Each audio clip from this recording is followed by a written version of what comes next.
Do we remember the plots of every book we read? There's only like literally probably 10 books in my life I could tell you the whole plot of. That's not a publishing problem. That is not a publishing problem. That's not an author problem either. If you can only remember 10 books that you read in your entire life, that's not a that's no one else's problem. Hi and welcome to my channel. So I'm Makita and this is Mrs. R's Books and Things. Today we're going to be doing a little bit of a reaction video. I found a video online and I want to watch it, but I also want to talk to you about it because recently I've been watching a lot of videos and I find myself like talking and I'm like, what if we did this here on the channel sometime and discuss bookish topics in some of the videos that come up and just kind of talk through these things. And we're going to do that here today. Let me know if you like this style of video and we may be able to do it again. We're going to go ahead and dive in. So let me just grab this thing right here, and then we're going to get started.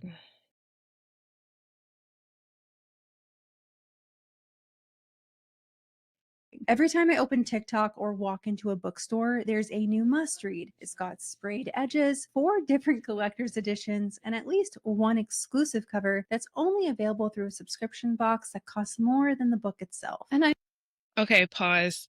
I forgot to tell you the title is actually called Booktok Influencers Are Fed Up, and honestly, so am I. So I did not read a description. I do not know outside of this title what this video is about.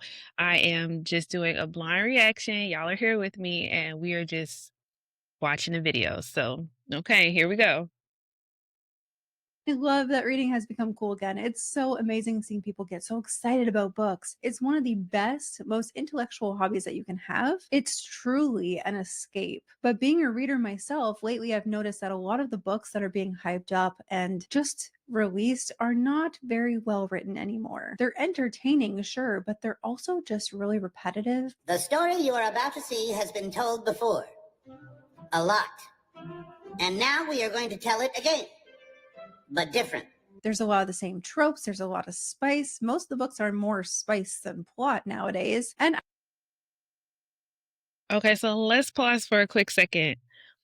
I think that all depends on what books you're actually reading because I don't read the same genre all the time, but when I do read specific genres written by specific groups of people, I can say it is a bit repetitive. So, but again, that all depends on what you're reading, and you have to want diversity in your books when it comes to style and genre and even within the genre, the subgenres of books that you choose to read. So, okay, let's keep going. I don't have anything wrong with that. It's just not personally my cup of tea. But I want a romantasy that is fantasy and romance, not fantasy and spice. A world that is totally powered by instant gratification. I want to work for my romances. I want to see them pining and yearning and just anguished at the thought of this person not being with them. I want Okay, but at what point did the readers start telling the publishers that they wanted this? And I think that's what y'all need to pay attention to, which I'm going to get more into this video and I probably should listen more, but I'm just thinking off the top of my head, this is what people have been telling the publishers that they want. This is what's been flying off the shelves. And I've even seen some of my favorite authors start to do what it seems like is selling because I know they are being encouraged by the publishers to give the people what they want. So, all right, let me watch it some more. the yearning. And some of these books that we're reading nowadays are mostly just fantasy and spice with no yearning. The spice has to be earned, in my opinion. And I feel like a lot of authors nowadays are just jumping right into the action, if you know what I mean. There's the same tropes, same pacing, same sort of characters. And it makes me wonder if books are starting to become like fast fashion, where instead of timeless stories, we are getting mass produced, trendy ones, books that are being written to fit the most trending ending tropes built to go viral for like 1 month before another one takes its place. This is so sad, is because reading has always been a comfort place for me, just like so many others. It's calming, it's grounding, it's truly an escape into a whole other world. And for a lot of people, this is their version of therapy. If you're familiar with my channel and have been here for a while, you know that after my papa passed, I desperately needed an escape. So I turned to reading to escape my grief, but sometimes that's just not enough. I struggled so much with my grief that it started to affect my body physically. I was breaking out in hives. I didn't know what was going on. I thought it was an allergic reaction, but no matter what action I took, it would still happen. And I finally had enough, went to a doctor. It was grief. It was unprocessed grief causing my body to react in this way. I did not realize how much grief could affect you, not just emotionally, but mentally, physically, spiritually. And it took me a lot of outside encouragement to realize that I could not process this on my own. There was no amount of books that could help me process this, and that I couldn't just get over it. I needed help working through it. And that's when I started therapy. I've said this before, but I'm a very huge advocate for therapy. It helped me process my grief properly, helped give me tools, helped me understand myself more and how I process certain things. And also just helped me show up more in my real life. I always thought I wouldn't have time for therapy, but it's actually quite easy to fit it in because grief does not keep a calendar and anxiety does not clock out after 5 p.m. and depression does not care if you're in a busy season. These things will hit at any time, but support you can fit into your life. That's Okay, so I wanted to make sure to leave room for what she said because I do highly agree with her when it comes to getting professional assistance. But if you watch my last video, which was my review of Can't Get Enough by Kennedy Ryan, I talked about bibliotherapy. And I mentioned that if you guys want to see a video on bibliotherapy, I would do one because bibliotherapy is a clinical process or professional process where therapists provide books for individuals to read, and the books help them to process the things that they are going through. It was started with veterans that came back from Vietnam and that were struggling with, how to deal with the things that they were going through. So she's very right in it, but also we should not just go through this stuff alone. I also wanted to address the fact that she feels this is changing, like the way that book writing is happening is changing. And I have to disagree. I think the problem is that people are in the same subgenre of books and they don't realize the hole that they found themselves in. They think they're just in romance or in romantasy, but they're actually in a whole nother subgenre of that particular style of writing, that genre of books, and they are selecting those books based upon the recommendations that they're getting from the groups of people that actually read those books. So I have a set of books back here on my shelves that I started ordering from Harlequin Presents because I wanted to know what that book genre, what those stories were like. They're romance books. And I haven't read them yet, but what I do know about them is that they are romance books. They are mostly open door and on the page spice romance books, right? These books are written in a certain way that cater to a specific audience. And if that's not what you want to read, then you have to go and find the other books that you're interested in. So I think this thing of like people being tired, book talkers being tired, readers being tired is just because they're not really doing the work of going out and seeking the types of books that they want to read. For me, it's one of the reasons why I read so many different types of things is because I don't always want that. And as I mentioned before, 5 years ago, I wasn't even a romance reader. The type of romance that I read was closed door romance. So I read Francine Rivers, I read Debbie McComber, I read Nicholas Sparks. I didn't really have a different type of romance reading. And then I began to venture off into that and it got really explorative and started to understand what I wanted to read and what I didn't want to read. And when you get into that space, you have to pull back when you realize, okay, this is not for me. This is not what I want. And go seek out the other books that you do want to read because there are millions of books. I'm probably really underestimating, probably billions of books being published on a regular basis. It's so many things that we can read. There is no way that, every romance writer is writing this way because it's not what it is. But this is the perspective because the voices that are speaking the loudest are these voices. And this is what's being talked about on the internet, on TikTok, on BookTube. So BookTube, Booktok, Bookstagram, this is what's being talked about, and this is what is getting the publishers' attention. And because the rest of us are not really talking about all the other stuff that we enjoy, we're not seeing that being magnified, but it doesn't mean it's not being published. So let's see what else she has to say. Now back to the video. Today I want to talk about how the book industry has changed because in my opinion it has changed a lot. How writing itself feels different now, how trends are shaping what even gets published, and why so many readers are quietly saying like, I miss when books move me. I miss when I connected truly with a book. This isn't a book talk bad video. Please don't get that from this video. I'm not critiquing book talk itself. I'm not blaming creators or readers, but we as What do you mean when books moved you? If you want a book that's going to move you, you got to go find the books that are going to move you. You got to get out of that genre, get into the genre that you like, and move towards the things that you want. Again, so many books out here. If you miss the books that move you, get away from these cookie cutter books, the ones that are being created overnight. Some of them are using ChatGPT to write them, and look for substance. Some people are just wanting comfort. So when you want to be moved, you have to be willing to go through the struggle in the book. And it's uncomfortable and it may be unpopular too, but hey.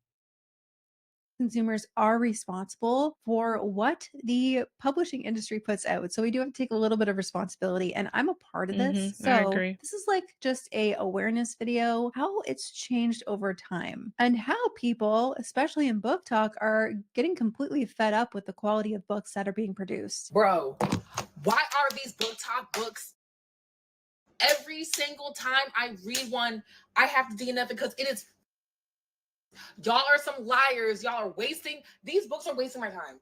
I just like, at this point, I'm like, oh. This is more about what's happening behind the scenes, and I think more of us are starting to be aware of the effects of an industry that's chasing virality over storytelling. So back in the day, publishing used to be very slow, like real slow. Writers spent time working on a single story. Wait, pause. Can we do something real quick? I know this video is focused on Booktok, but can we just bring up the fact that Booktok is not the only source of reader community? We have Booktok, Bookstagram, BookTube. We got people over on X. Like, this thing has been happening for a long time. And before Booktok blew up, there was BookTube. And I know that Booktok has had a huge impact just because TikTok has had a huge impact.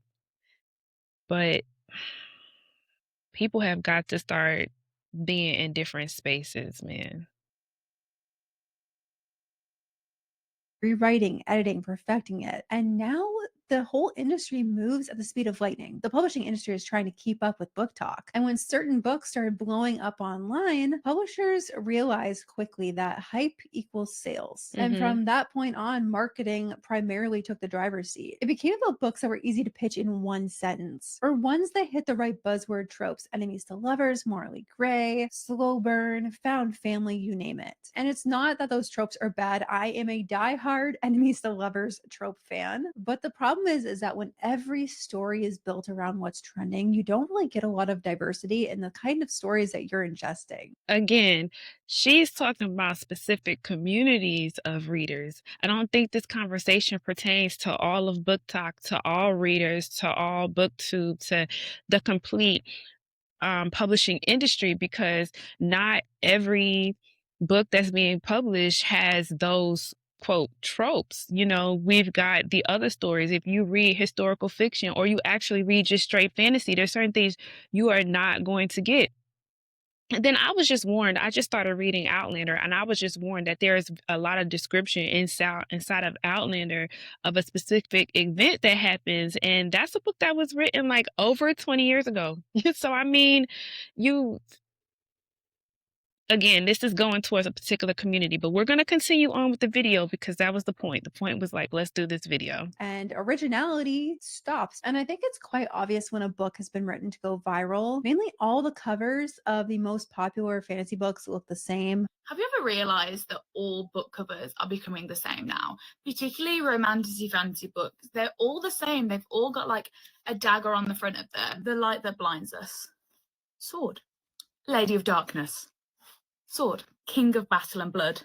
Two swords. There's always like a sword on it. It's very much the swirly letters. Like they all look the exact same. Same with like romance books. They all have the characters on the covers now. They all got this like cartoony vibe to them. And it's really hard to find any originality. And most of these books are usually a fast read. They've got a lot of emotional beats in every single page and some kind of quotable line that's clearly written to be in an edit with a sad piano background. And it's not that these books in particular are awful. They're just forgettable because when everything starts to be the same names, the same characters, the same species, all fae, like there's no really original plot lines and they start to morph together. I saw a TikTok the other day. I don't think I saved it, but I did watch it. And there was this girl that said that she read like maybe 200 books in a year, I believe, but she can only remember the plot of like 10. Do we remember the plots of every book we read? There's only like literally probably 10 books in my life I could tell you the whole plot of. That's not a publishing problem. That is not a publishing problem. That's not an author problem either. If you can only remember 10 books that you read in your entire life, that's no one else's problem. I read over probably 200 because it like goes in here, I have fun, comes out. Are we supposed to remember this? And this just shows that we're consuming all this information, but because it's so similar, our brain doesn't really pick it up as new information. You know what the issue is? The issue is that people are not talking about the books that they like. And, you know, some people aren't even reading these books. Some people are just skipping. I saw one person say that they skip everything and go straight to the dialogue. And then I know some people are just reading specific scenes. Like everybody is not reading the entire book. And some people are trying to read more books faster. So they're just skimming. So some people can't tell you what the book is about because they didn't really read the entire book. I mean, and then they're not talking about what they're reading and they're just going from book to book or finding it as a point of conversation. And when publishers start chasing this short-term success, picking up books because they know they will perform, because Booktok will pick them up, Booktok convinces us to read them, and then the book gets lots of sales, they see that this kind of genre or this kind of trope really performs and sells. And so the focus shifts away from writing something impactful into writing something that will perform. I think romance books are becoming fast fashion. There are authors and certain kinds of books where they come out with a book or two a year and you can kind of feel that like they're feeding into the market instead of like actual writing, whether it be that there's not enough editing, the story doesn't make any sense, there's no plot, it's blank, there's no plot, or it's more tropes than an actual storyline. Okay, I went out and I bought Love Arranged by Lauren Asher. I have mixed feelings with her as an author, but I was like, let me read the third and final book in her series, like Wisteria series, why not? Okay, and I love romance that like doesn't need to do anything, all these different things. But after reading her book, I was literally like, these are books that actually in a couple of years will kind of be almost like fast fashion, like Shein things, where it's like they're not a waste, but like they lose value over time. Like they don't gain more profit over time. They're not like, they kind of diminish in value because they don't actually have a substantial story. Like this book, almost nothing happens in it.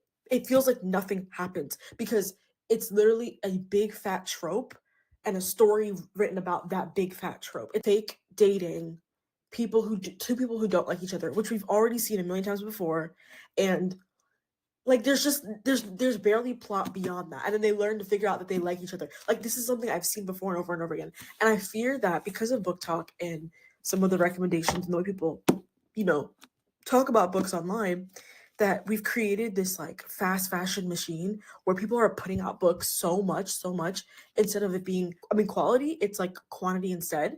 And I don't know if that makes any sense. I get to the end of it and I'm like, nothing happened.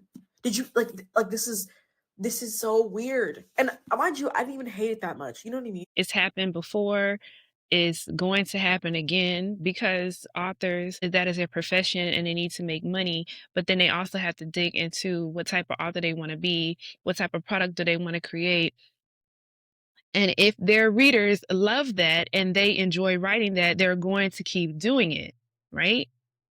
But if you are a writer and you find that you're an author and you find that your readers don't like that, then you're going to change it. Which is why I do agree with her when she said, you know, because of what people are recommending, also because of what we are reading. But for those of us like myself that are doing book reviews and talking about our experiences, we do have to be honest. We do have to be transparent. We do have to talk about what we like and what we don't like in the book.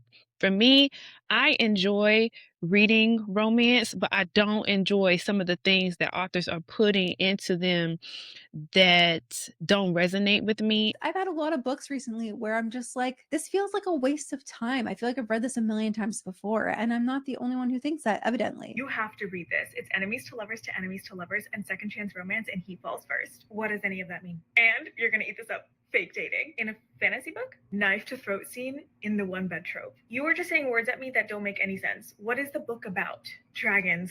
The book is about dragons and fairies. Yes, but like what happens? Are we exploring a power struggle? Is there a message on how the corruption of our government will lead to an ultimate decay of society? Spice level 3.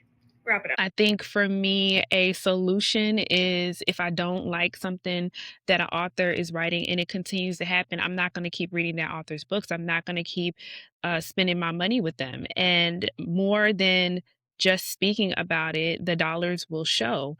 And that's the thing, to keep on recommending books and genres and things that you don't enjoy, or to just go buy another book because somebody said, oh, this is a good book, when you know that there's an issue with these recommendations, is the problem. Y'all got to start going to the bookstore yourself and looking for books, going to the library and looking for books yourself, understanding what type of books you like to read. Take a bit of chance on yourself and see what you come up with. You know, you will figure out which books work for you and how to pick a book the more you pick a book. But if you just lean always towards what somebody else says that you should read, you're not going to know how to get it. You're just going to keep going and looking for people to recommend you the next book. And there's nothing wrong with reviews, right? I do reviews, I do book recommendations, I get reviews, recommendations from other people, but I still have to have the ability to select my own book type. And so if y'all don't like these tropes, stop reading them, man.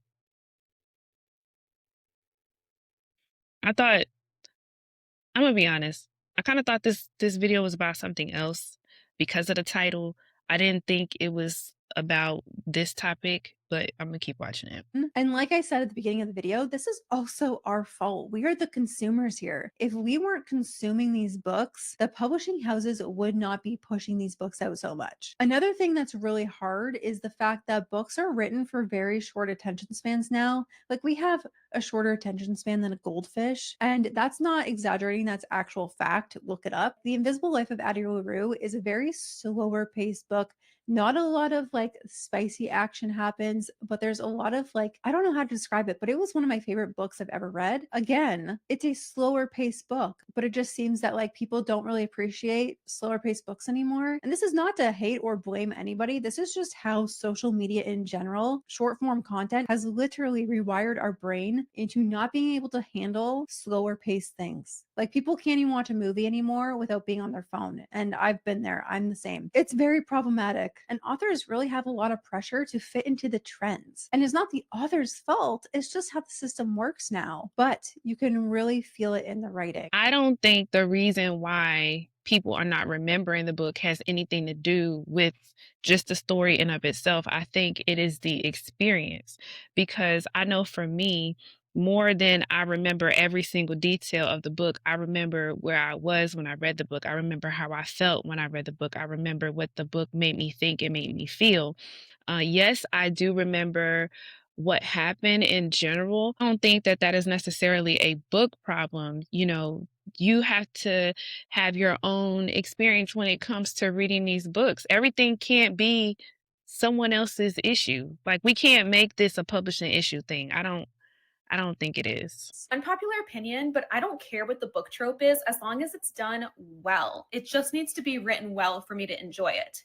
I'm in my TBR book pile area of my room. I'm not going to show you how large it is. And I'm choosing the arc that I'm going to read this month. However, I just read the note from the author in the beginning and it rubbed me the wrong way where now I don't want to read it at all. It seemed like she only wrote this so it would be a TikTok sensation that would sell. I'm not going to show you what arc this is because I just got it for free, but this is my honest opinion of it so far because the opening letter just like gave me the ick. Story time. I'm not going to read you the whole thing, just the parts that I was like, I no longer want to read this book. She goes, as a bookstore owner myself, I understand the importance of having a book that appeals to buyers based on the cover, but also the tropes that are hot and trending. I don't want to read a book just because she thinks that something is hot and trending. And then at the end of the letter, she says, her book is destined to be the next TikTok sensation. That just like immediately made me not want to read this. Remember, as a fellow bookstore owner who specializes in romance, I've ticked all the boxes to make sure this book flies off your shelves. I don't want to read a book that you just wrote to check off a box. I want to read a book that you were passionate about, that you thought was a story that needed to be shared, that you were invested in, and not just thinking, oh, this is going to blow up on TikTok and be a viral sensation. If I see the viral sensation on a book, I don't want to read it. Interesting. I know she's going to say something, but I want to say something too, which is some people want to read books that are going to fly off the shelves, that are TikToks and BookTok sensations that everybody wants to read and everybody is talking about. I don't think everybody falls into this category of not wanting to read it. And if I'm honest, I actually think that the disagreement with all of this is happening because it is trendy. People love what's trendy right now. They love to jump on the bandwagon, and this is a current bandwagon, so they're going to definitely jump on it. Even if they honestly do still like some of these books, they're going to jump on it. And I just want to say, like what you like. If you like it, keep reading it, and if you don't, then switch up, read something else.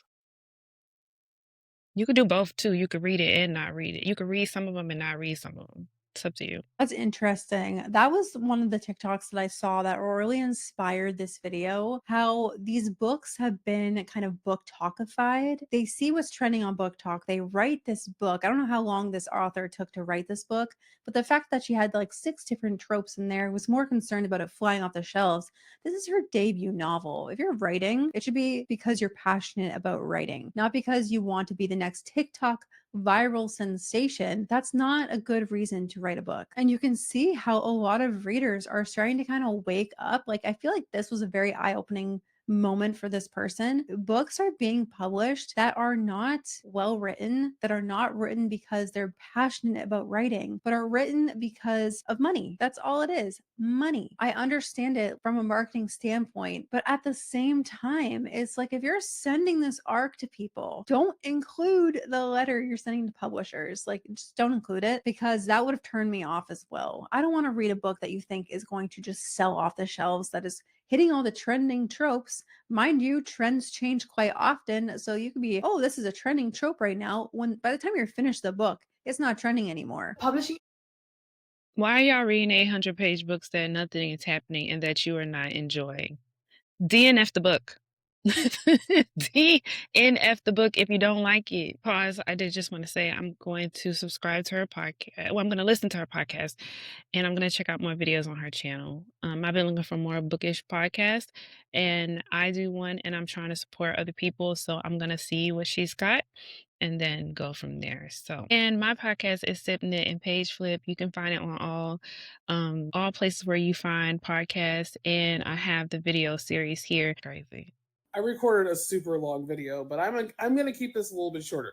I saw a bunch of posts this last week about the book talkification of publishing and how authors are writing like readers are stupid and all this stuff. I just want to make it clear that a lot of what's happening right now, and I will speak specifically for adult romance, and that includes like romantasy and like dark romance and all of that, right? See what I'm saying? I'm so glad that she separated the genres, because she recognizes this is not an publishing industry issue. There are specific genres that are dealing with this, because some industries are not changing. They're just not going to change. They are timeless. They deal with certain things a certain way. They know not only where the money is, but they know how their people buy and what happens over time in these industries. Not every industry is dealing with this. what you are seeing is a direct result of Booktok. Okay, authors have been like screaming this for years, but like publishing and booksellers are like following the Booktok dollars. Okay, so if you're seeing a lot of content about a book, okay, whether you like that book or not, okay, especially if you're making content about books you hate, publishers do not care whether you liked the book or not. Publishers care that you guys bought thousands of units of that book. If you don't like a book, maybe don't make hate content about it, because hate content sells a book. That's Publishers right. really care about the numbers that are Yeah. coming out of Booktok. They don't care about the opinions. That's They right. care about the numbers. If Mhm. Booktok is hate buying someone or just giving an author like a ton of attention, publishers want more of that. That's okay? right. They want more of it. And I Mhm. will say this is one last thing. Publishers are asking authors to write that stuff. Okay. I talked to 3 Black authors who were asked to write more like Colleen Hoover. So do Wow. with that information what you will. What happens on Booktok is just being replicated in publishing, because publishing is seeing via the numbers that that's what you guys want. And the thing that bothered me about one of my favorite authors is I could see that she's starting to lean towards some of the popular things. And this is one of the reasons why I decided to speak out more in my reviews and to give the rating based upon that, because I want her to continue to be spoken about. I want people to continue reading her books, but I also want her to know, not particularly the publishers, I want her to know that I am not enjoying all the aspects of what she's writing about, because she's leaning more towards what's happening, what it seems like other people want in their books, or other people are doing in their books, instead of staying true to her style of writing and her style of presentation. But I know it's pressure from the publishing industry. I also wanted to say on the hate thing about books, yeah, y'all got to be careful, because I think it was like 2023 or 2022. There were some books that people were talking about, and they were like, don't read this book for this reason. Don't read this book for this reason. I literally went to go check out the book and find out what's wrong with the book. What is it really what y'all say it is?